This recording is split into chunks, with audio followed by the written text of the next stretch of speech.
The System and the Self, a documentary podcast by Darren Allen. This is a short documentary podcast. It briefly explains what the self is, what consciousness is, what nature is, and how the unconscious, unnatural world, which the self built and maintains, really works.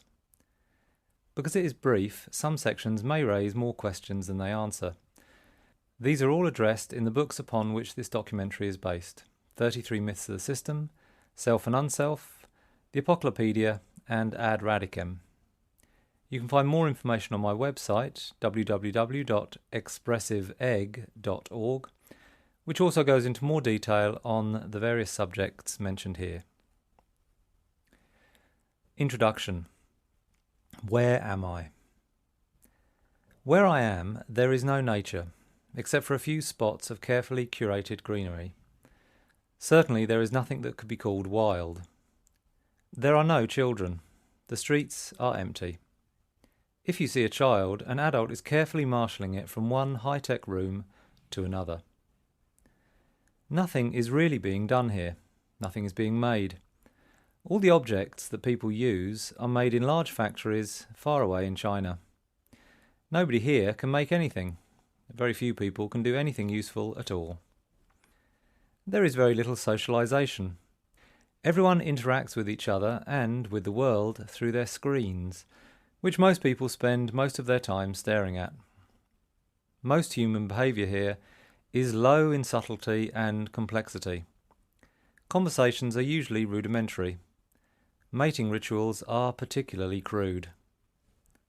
Love still appears, but very rarely and in a sentimentalised form. Most relationships are functional at best, very often a source of misery. Fear, anxiety, anger, despair and anguish are everywhere. Oceans of suffering simmer just below the surface. It is also almost unbearably ugly. It's hideous. Most of the buildings here are cubes made of breeze blocks. Colours, where they do appear, are clashing and gaudy. People here eat what they call food, but which is actually highly processed fat and nutritionless protein laced with poisons. Just about everyone is addicted to something. The most common addictions are sugar, pornography, alcohol, prescription drugs, recreational drugs, technology, and buying things. None of this makes anyone happy. Quite the reverse. Very few people here are healthy. Most are overweight, or with strange posture, or red and rheumy eyes, pale or blotchy skin, weak-looking or sickly. While those who are healthy are very often obsessed with health, which is just another addiction. Everyone here looks like they are weighed down, haunted. Boredom reigns. There is no joy. There is no culture here either. No original art, no beautiful music. Nobody is dancing, at least not well, and certainly not sober. Occasionally someone in the high street sings a cover of a machine-made song, but that's it. The books on sale here are about depressed middle-class women. The cinemas show remakes and superhero films. The newspapers are full of lies. Every surface is covered in messages persuading you to buy things or reminding you to be terrified. More lies. What is this hell? Where am I? Well, I could be anywhere. In fact, I'm in a place called Reading, Berkshire, a very ordinary small town in England, a Western European state at the tail end of the first and last world civilization. But every town everywhere is like this. Some certainly are prettier than Reading, but you'll find the same adverts, the same shops, the same cars, the same clothes, the same screens, the same schools, the same hospitals, the same conversations, the same boredom, the same sickness, the same misery. The good news is that this nightmare world we are living in is coming to an end. We are now well into the final stage of civilization. I probably don't need to tell you that. A lot of people know it now. At the very least, they can feel it. World dread. What very few people are aware of is how we got here, quite how bad the world is, and quite how good it is to be free of it. That's what we're going to look at. The truth. Chapter 1. What is the truth? Facts are not the truth. Facts are ideas which are based on things that the mind creates.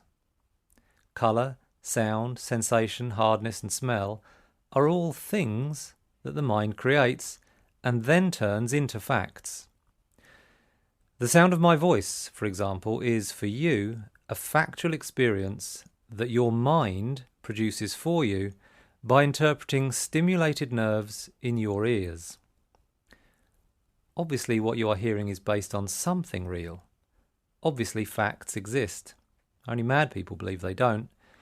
But what you are actually hearing is information made by the auditory nerves and by the interpreting mind, not the sound itself. If a tree falls in a forest and no one is around to hear it, does it make a sound? The answer is no. When a tree falls, it produces something, some kind of waves, disturbances in the air, but sound is what our minds make of those waves. Without a mind, there is no sound. There is no colour, there is no hardness.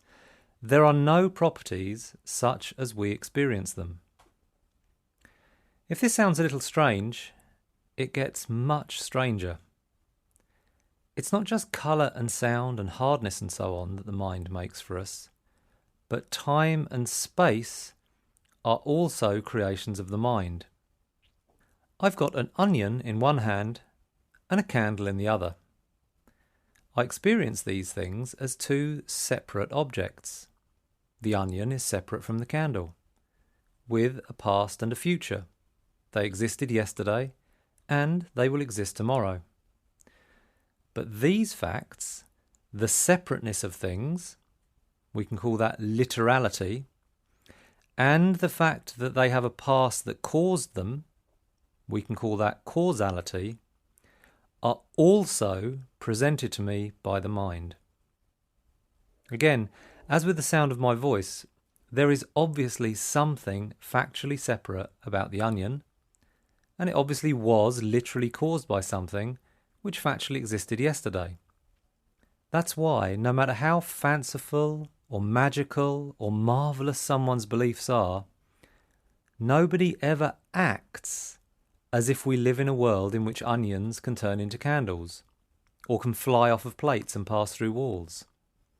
Literally, factually speaking, we do not live in a magical world. But the fact remains, the non-magical world of literality and causality is brought to us by the mind. It is a representation.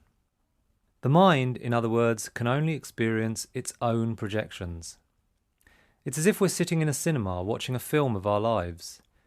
The mind can never show us what is real, what is actually happening, only mind-made images of it. These images are obviously accurate, but they're still just images. You might think, this is fine, who cares? You can trust what the mind presents to you. What's the point of worrying about it? A philosopher might tell you that one reason is that you can never be sure that what you are experiencing is factually real. Am I real? Do I exist? Are the things around you really real? Is the red you see really red? Or is it all an hallucination or a virtual reality illusion? Philosophers love to talk about these things. It's all very entertaining, but it's not terribly important in our day-to-day lives, is it? We might persuade ourselves that we're dreaming or floating around inside the mind of an evil demon, but then we have to cross the road or do our taxes, and we forget about academic mind games. There is, though, something else that representation can never tell us. And this is not just important, there is nothing in the world that is more important.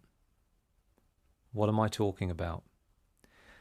We have various words for it, but I'm going to use a vague word which encompasses all of them. Quality. My mind can never, ever directly show me the true quality of something, the meaning of it. Good and bad, right and wrong, beautiful and ugly. All of this is, ultimately, meaningless to the mind. Because again, mind can only give us images, representations, never the thing in itself.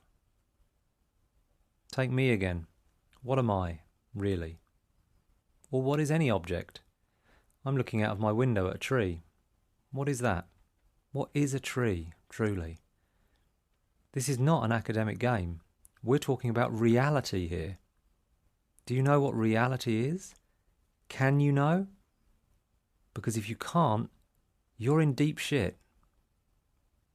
One problem you'll have, if you never really know what anything or anyone really is existential loneliness. You'll be trapped in yourself, unable ever to reach across to the reality of something or someone else. Another problem inherent to being trapped in a me-shaped prison is existential fear. The knowledge that the representation your mind presents, which is to say yourself, your life, is fragile, weak, and most worryingly of all, mortal. And finally, if you never really know what anything or anyone really is, you'll be condemned to existential uncertainty, never really being sure of what the right thing to do is, at least in matters of real importance. When it comes to important decisions, the mind is paralysed.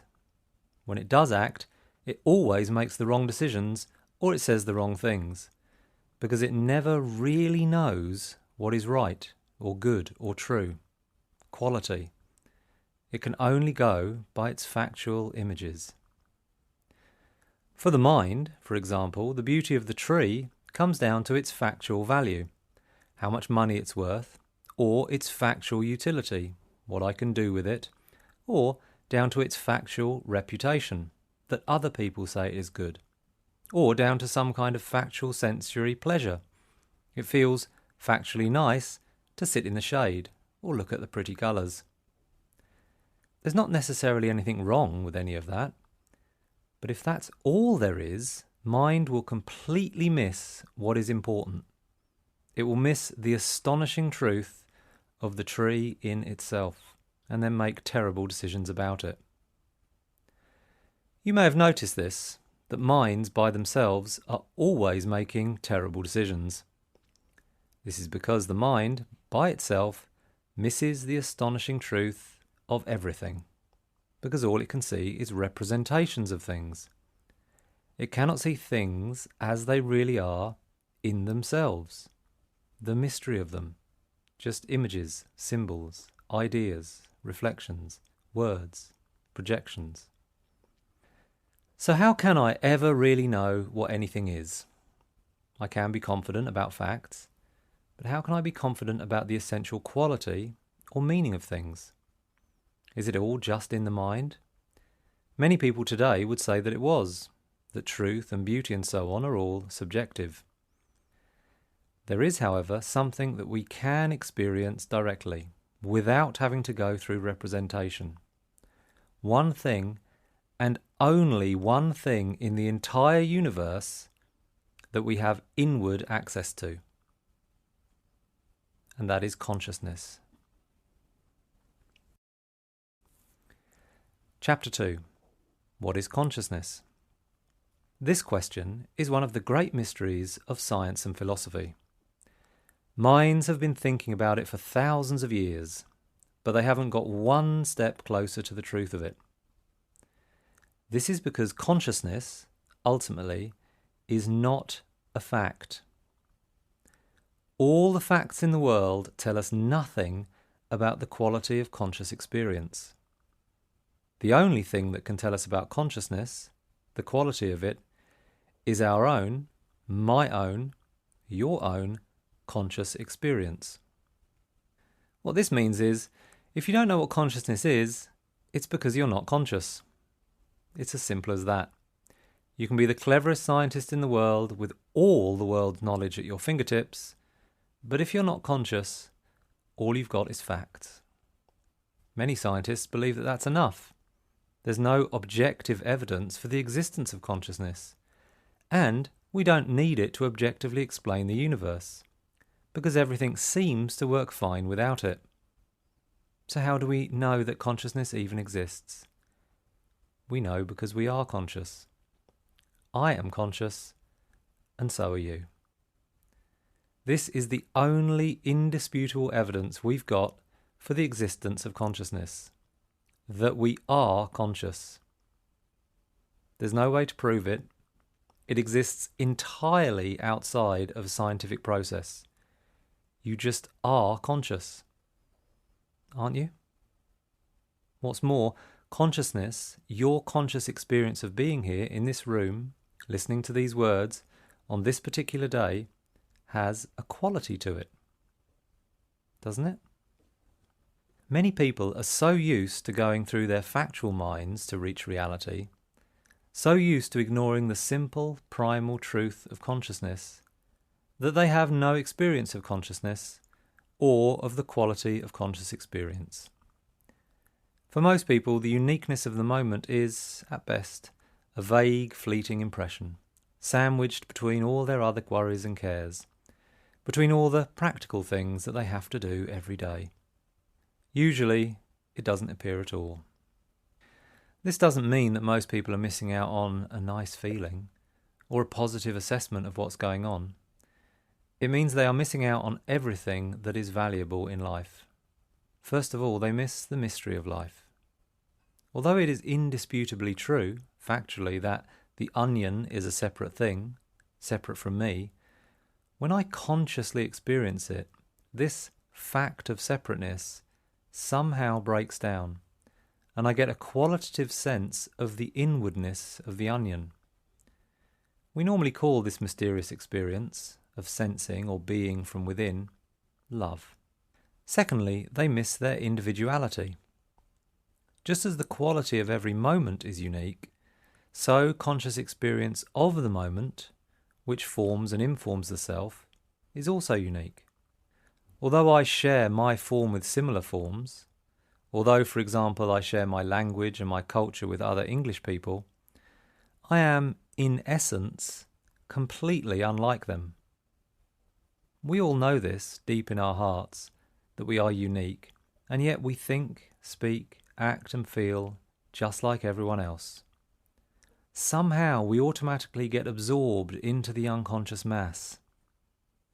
The third experience unconscious people miss is the depth of consciousness, of life, the profound quality of it, the soul of it, if you like, the strange rightness that lies under even great sorrow, the source of love, which requires no condition to be felt, or even, more simply, what the right thing to do is, in any given, unique situation. All of this and much more is missed every day by everyone. Quality, when it does appear, is so dim and dulled it hardly registers. Why? How does this happen? There are two reasons. Firstly, representation has a kind of momentum of its own. It's as if the film of the moment you are watching cannot be switched off. If you sit down in a quiet, beautiful place, you usually find all your emotions and thoughts churning away just as they did at home or in the office. You can't seem to switch yourself off and see through to the reality of your own experience. The other reason that quality hardly gets a look in is that it is not useful, and the world is only really interested in what is useful. Take a tractor. That's prodigiously useful, but it's not conscious, and nor does it need to be. But it's the same for us. We can get everything we need to get done in the day without ever having to consciously attend to what we're doing. We can and do live our lives like machines. Or take a computer. It has no need for quality, and neither do the minds which build, use, maintain and manage it. Technicians, engineers and designers use the word quality, but what they're really talking about is accuracy. Technicians, engineers and designers don't actually need quality, and neither do we. We might love great art and the glories of nature. We might value love and kindness and honest work. But we can easily live our lives without any of them. In fact, living in the world is easier without them. Or take science. It has no need for quality either. It plays almost no part in any scientific endeavour, and when it does appear, when, for example, a genius brings something genuinely new to scientific inquiry, it is strenuously, violently resisted. Or take economics, in which goodness, beauty and love play no part whatsoever. That something is meaningful to human beings is irrelevant to economists, who can only consider objects and people as factual things with factual values. Or take institutional religion. That certainly uses many fine words like love and God and truth and so on. But if you look at how religion actually works, it resists conscious quality and it persecutes those who try to introduce quality into it. Or finally, take medicine. Right and wrong, good and bad, truth and beauty. They have no place in the hospital or the clinic, which operate and can only operate on the assumption that man is a machine, a collection of rational parts which, when the machine goes wrong, must be tinkered with like a machine. All this explains why economists, doctors, scientists, priests and businessmen are usually such primitive one-dimensional creatures. They see life in the crudest terms and, although they pay lip service to fine ideals, scorn anyone who seriously lives consciously. So here we are, in a place which has no use for consciousness nor for the quality of it, full of people who are unconscious and unaware of the goodness of life. We call this place the world. Chapter 3. What is nature? The world is not the earth. The world is unnatural, and the earth is natural. That's quite simple. But what is nature? Nature is very difficult to define. We know it when we see it, and we know what people mean when they say that something is natural or unnatural. But we find it very hard to put our finger on just what those words mean. This is because nature, like a lot of important words, cannot be rigidly defined. It can only really be expressed through art or through living a natural life. That said, there are still a few things that we can say directly about nature. One is that nature is what we call fractal. And that means three things. Firstly, it means that the part somehow contains the whole, similar to how each part of a cauliflower or a tree or a pair of lungs looks like the whole. Secondly, nature seems to be both ordered and chaotic at the same time. Watch a cloud of starlings or cream being poured into coffee, and you'll get a sense of what I mean. And thirdly, the complexity of nature seems to both go on forever and at the same time have definite material limits, like a coastline, which never decreases in complexity no matter how close you get to it.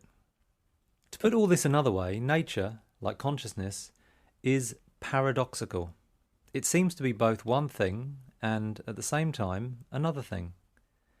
This is why it's so hard to literally define nature and consciousness, because literal words aren't paradoxical.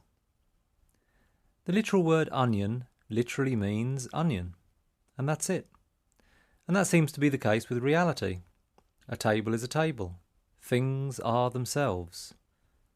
Or are they? If I say the onion is on the table, your literal mind knows exactly what I mean, because the word onion literally means the thing onion, the word table literally means the thing table, and the word on literally means the relationship of one thing being on another. But if I say that the onion is the table, your literal mind hits a dead end. It cannot imagine what I've just said. It can imagine the onion and the table, but it can never imagine one thing being another. Try it. You can imagine an onion-shaped table. You can imagine a table made of onions. You can imagine onion and table in rapid succession, and you can imagine them somehow melded together. But you cannot imagine the onion and the table being the same thing at the same time. This is because you cannot imagine paradox, which is one of the fundamental limits to imagination. What that means is that the paradoxical cannot be seen with the rational mind. And what that means is that the mind cannot experience anything which is both one thing and, at the same time, something else. Mind, you may have noticed, can only come down on one side or another. That's why it indecisively flits between the two. Why it finds it so hard to make good judgments, because it can only see life in terms of one thing or another, never in terms of the mystery from which its ideas arise. It's also why the mind regularly misses beauty in nature, because it can only see the literal idea, the thing of it. Look at a cloud.